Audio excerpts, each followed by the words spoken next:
Maalmahan waxaa la wareejinayay nimanka calanka madow wata ee diyaaradda ag taagan. Marka waxaan rabaa inaan idiin kala sharaxo diyaaraddan iyo diyaaradda laascaanood ku ag dhacday ag taalla inay kala laba yihiin. Diyaaraddan meeshay taalla waa meel ciid cas weeye, waana diyaarad wax ku qorqoran yihiin. Nimanku meeshay taagan yihiinna waa meel ciid cas oo dhir leh oo aan ciiddii nugaaleedba ahayn. Diyaaradduna waa diyaaraddaas wax ku qorqoran yihiin nooca kala ah weeye. Calankay wataana calankii shabaab maba ahe, waa calan madow weeyaan. Marka waa propaganda ay nimanka reer waqooyiga is samaynayaan. Marka waxaad arkaysaa xitaa xilligii laascaanood ay ka dagaalamayeen 2023 waxay odhan jireen argagixisaana la dagaalamaysa. Marka waa propagando aad dareemaysid tamar la-aan iyo taagwaa inay ka jiro. Diyaaradda laascaanood taallaa waa tan kuu muuqata. Ciiddu waa ciid cad weeyaan, dhulku waa dhul buuraleeyahoo dhagax leh oo qururuxa.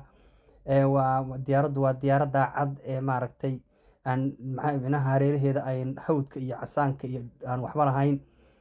Marka halka diyaaradda kale ay taas tahay. Diyaaradda xagga hoose taalla waa diyaaradda nimanku isku soo sawireen. Meel ciid cas bay taallaa, waa diyaarad wax ku qorqoran yihiin. Nimanku meeshay joogaan waa meel ciid cas, waa meel dhir leh. Maxay ahayd toy marka waa laba wuxuu kala duwan oo aad u kala duwan. Halka diyaaradda kale ee laascaanood ku ag dhacday ay sidaa u eg tahay aad arkaysid. Waa meesha waxay taallaa maxay ahayd toy ciiddeedu ay caddahay dhagaxa iyo qururuxa iyo jayga leh. Labada diyaaradood waa kuwaas iskor saaran. Diyaaradda sare waa diyaaradda isku soo sawireen oo ay ku soo qoreen laascaanood bay ku qoreen, iyagaa qoraal ku qoray.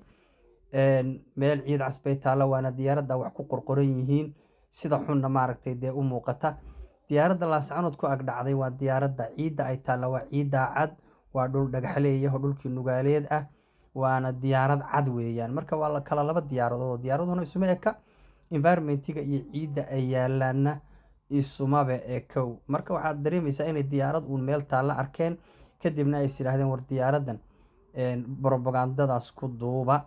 Lahjaday ku hadlayaanna waa la arkayaa, waa lahjad nimankan Hargeysa iyo meelaha dega. Marka waa propaganda weeyaan, waa propaganda.